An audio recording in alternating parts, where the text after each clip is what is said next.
SARFAESI ಕಾಯ್ದೆಯಿಂದ ರೈತರ ಜೀವನ ಬೀದಿಪಾಲು. ಪ್ರದೇಶ ಕಾಂಗ್ರೆಸ್ ಪಕ್ಷದ ವಕ್ತಾರರಾದ ರವೀಶ್ ಕ್ಯಾತನಬೀಡು ಮಾತನಾಡಿ, ಸರ್ಫೇಸಿ ಕಾಯ್ದೆ ವ್ಯಾಪ್ತಿಗೆ ಕಾಫಿ ಬೆಳೆ ಬರುವುದಿಲ್ಲ ಎಂದು ಹೇಳುವುದಾದರೆ ಬ್ಯಾಂಕುಗಳು ರೈತರಿಗೆ ನೋಟಿಸ್ ನೀಡಿ ತೋಟಗಳನ್ನು ಹರಾಜು ಹಾಕಿರುವುದು ಎಷ್ಟರ ಮಟ್ಟಿಗೆ ಸರಿ? ಅಂತಹವರ ವಿರುದ್ಧ ಕಾನೂನು ಕ್ರಮ ಹಾಗೂ ಕ್ರಿಮಿನಲ್ ಪ್ರಕರಣ ದಾಖಲಿಸುವಂತೆ ಒತ್ತಾಯಿಸಿದರು. ಮೊನ್ನೆ ಲೋಕಸಭೆಯ ಒಳಗೆ ಕೇಂದ್ರದ ವಾಣಿಜ್ಯ ಮಂತ್ರಿಗಳಾಗಿರತಕ್ಕಂಥ ಪಿಯೂಷ್ ಗೋಯಲ್ ಅವರು ಒಂದು ಹೇಳಿಕೆಯನ್ನು ದಾಖಲು ಮಾಡಿದ್ದಾರೆ. ಕಾಫಿ ಸರ್ಫೇಸಿ ಆಕ್ಟ್ ಒಳಗೆ ಬರೋದಿಲ್ಲ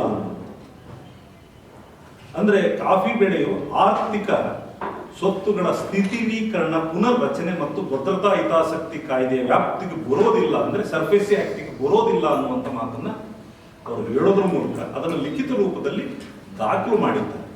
ಅದನ್ನ ಪತ್ರಿಕೆಗಳ ಮೂಲಕ, ಟಿವಿಗಳ ಮೂಲಕ ನಾವು ಮೊನ್ನೆ ನೋಡಿದ್ರಿಂದ ಒಂದು ಆತಂಕ ಮತ್ತೊಂದು ಬೇಸರ, ಒಂದು ಭಯ ನಮ್ಮನ್ನು ಕಾಡ್ತಾ ಇದೆ ಈ ಜಿಲ್ಲೆಯಲ್ಲಿ ಮತ್ತು ಕಾಫಿ ಬೆಳೆಯುವ ಎಲ್ಲ ಜಿಲ್ಲೆಗಳಲ್ಲಿ. ಹಾಗಾಗಿ ಪ್ರದೇಶ ಕಾಂಗ್ರೆಸ್ ಪಕ್ಷ ಈ ಪಿಯೂಷ್ ಗೋಯಲ್ ಅವರ ಹೇಳಿಕೆಯನ್ನ ಆಧರಿಸಿ ಹೇಳ್ತಕ್ಕಂಥದ್ದೇನಂತಂದ್ರೆ, ಹಾಗಾದ್ರೆ ಈಗಾಗಲೇ ಯಾವ್ಯಾವ ಕಾಫಿ ಬೆಳೆ ಬೆಳೀತಾರೆ ಆ ಪ್ರದೇಶಗಳಲ್ಲಿ ವಾಣಿಜ್ಯ ಬ್ಯಾಂಕುಗಳು ಇಲ್ಲಿವರೆಗೆ ಈ ಆಕ್ಟ್ನೊಳಗೆ ಭೂಮಿಯನ್ನು ಹರಾಜು ಹಾಕಿದ್ದಾರೆ, ರೈತರನ್ನ ಬೀದಿಗೆ ತಂದು ನಿಲ್ಲಿಸಿದ್ದಾರೆ, ರೈತರ ಸಾಮಾಜಿಕ ಜೀವನವನ್ನ ಅತ್ಯಂತ ಹೀನಾಯವಾಗಿ ನಡೆಸ್ಕೊಂಡಿದ್ದಾರೆ. ಹಾಗಿದ್ರೆ ಈ ನಷ್ಟವನ್ನು ತುಂಬಿಕೊಡೋರು ಯಾರು? ಹಾಗಿದ್ರೆ ವಾಣಿಜ್ಯ ಬ್ಯಾಂಕುಗಳು ಮೋಸ ಮಾಡಿದ್ವ ರೈತರಿಗೆ, ಅಥವಾ ಕೇಂದ್ರ ಸರ್ಕಾರ ಮೋಸ ಮಾಡಲಿ ಅಂತ ಕಣ್ಮುಚ್ಕೊಂಡು ಕುಳಿತುಕೊಳ್ತಾ ಅನ್ನುವಂಥದ್ರ ಅನುಮಾನ ಕಾಫಿ ಬೆಳೆಯುವ ಎಲ್ಲ ರೈತರಲ್ಲಿ ಕಾಡ್ತಾ ಇದೆ.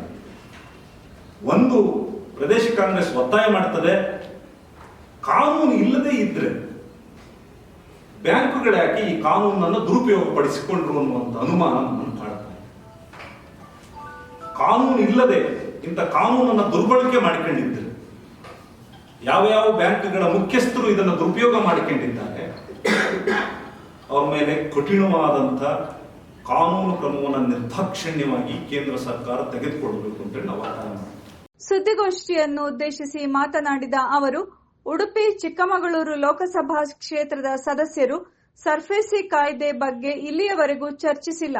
ಬ್ಯಾಂಕುಗಳು ನಡೆಸುತ್ತಿರುವ ದೌರ್ಜನ್ಯವನ್ನು ತಡೆಯಬೇಕಾದರೆ ಎಲ್ಲ ಜನಪ್ರತಿನಿಧಿಗಳು ಸಹ ರೈತರೊಂದಿಗೆ ಧ್ವನಿಗೂಡಿಸಬೇಕು. ಈ ಅನ್ಯಾಯವನ್ನು ಸರಿಪಡಿಸಲೇಬೇಕು ಎಂದು ಒತ್ತಾಯಿಸಿದರು. ಕೃಷಿ ಮಾಡಿ ಜೀವನವನ್ನು ಕಟ್ಟಿಕೊಂಡಿದ್ದಾರೆ. ಏಕಾಏಕಿ ಅವರ ಭೂಮಿಯನ್ನು ಕಸಿದು ಅವರನ್ನು ಬೀದಿಗೆ ತಂದು ನಿಲ್ಲಿಸುವ ಕೆಲಸವನ್ನ ಮಾಡಿದವರು ಯಾರು ಅನ್ನುವಂಥದ್ದನ್ನ ಕೇಂದ್ರ ಸರ್ಕಾರದ ಸ್ಪಷ್ಟಪಡಿಸ್ತದೋ ಅಥವಾ ಬ್ಯಾಂಕುಗಳ ಮುಖ್ಯಸ್ಥರು ಸ್ಪಷ್ಟಪಡಿಸ್ತಾರೋ ಅನ್ನುವಂಥದ್ದನ್ನು ಕೂಡ ನಾವು ಕೇಳ್ತೇವೆ. ಆ ಕಾರಣಕ್ಕಾಗಿ ಇಲ್ಲ ಅಂತಂದ್ರೆ ನಮಗೊಂದು ಸಂಶಯ ಕಾಡ್ತದೆ, ಬ್ಯಾಂಕುಗಳೆಲ್ಲವೂ ಸೇರಿ ಕೇಂದ್ರ ಸರ್ಕಾರವನ್ನೇ ಮಂಗನ ಮಾಡಿಬಿಟ್ರ ನಮ್ಮ ಪ್ರಶ್ನೆ ಕಾಡ್ತಾ ಇದೆ. ಆ ಕಾರಣಕ್ಕಾಗಿ ಯಾರು ಇಂಥ ದುರುಪಯೋಗ ಮಾಡಿಕೊಂಡಿದ್ದಾರೆ, ಇಲ್ಲಿ ಅವರು ಒಳಪಡೋದಿಲ್ಲ ಅಂತ ಹೇಳೇ ಆಗಿದೆ ಮೊನ್ನೆ. ಹಾಗಿದ್ರೆ ಇಲ್ಲೆಲ್ಲ ಚಿಕ್ಕಮಗಳೂರಿನಲ್ಲಿ ಬಹುತೇಕ ಬ್ಯಾಂಕ್ಗಳಲ್ಲಿ, ಸಕಲೇಶ್ಪುರದಲ್ಲಿ ಅಥವಾ ಮಡಿಕೇರಿಯಲ್ಲಿ ಅನೇಕ ರೈತರ ಭೂಮಿಯನ್ನ ಹರಾಜು ಹಾಕಲಾಗಿದೆ. ಅವರ ಬದುಕೇನು ಅನ್ನುವಂಥದ್ದನ್ನು ಉತ್ತರಿಸಬೇಕು ಒಂದು. ಮತ್ತು ಮಡಿಕೇರಿ ಬರ್ತಕ್ಕಂಥ ಲೋಕಸಭಾ ಸದಸ್ಯರನ್ನ ನಾವೆಲ್ಲರೂ ಒತ್ತಾಯ ಮಾಡಿ ಕೇಳ್ಕೊಳ್ತಾ ಇದ್ದೀವಿ. ನಾವು ಈಗಾಗಲೇ ಅನೇಕರು, ಇವತ್ತು ನಾನು ಈ ಪತ್ರಿಕಾಗೋಷ್ಠಿ ಬರೋದಕ್ಕಿಂತ ಮುಂಚೆ ನಮ್ಮ ಕಾಂಗ್ರೆಸ್ನ ಒಂದು 4-5 ಜನ ಪ್ರಮುಖರ ಜೊತೆ ಮಾತನಾಡಿ ಬಂದಿದ್ದೇವೆ.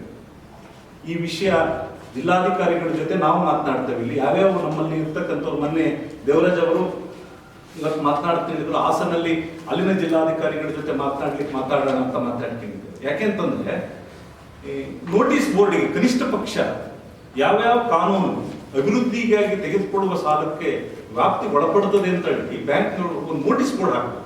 ಯಾಕೆಂತಂದ್ರೆ ಯಾವ ಕಾನೂನು ಒಳಪಡದೆ ಈ ರೀತಿ ಮೋಸ ಆಗದಾದ್ರೆ ಅವರು ಒಂದು ನೋಟಿಸ್ ಬೋರ್ಡಿಗೆ ಹಾಕಬೇಕು. ಹಾಗಾಗಿ ಜಿಲ್ಲಾಧಿಕಾರಿಗಳು ಮುಂದೆ ಬ್ಯಾಂಕ್ಗಳ ನೇತೃತ್ವವನ್ನು ವಹಿಸಿರ್ತಕ್ಕಂಥ ಪ್ರಮುಖ ಸಭೆಗಳಾದಾಗ ಆ ನೋಟಿಸ್ ಬೋರ್ಡ್ ಹಾಕುವಂತೆ ನಾವು ಒತ್ತಾಯ ಮಾಡ್ತೇವೆ.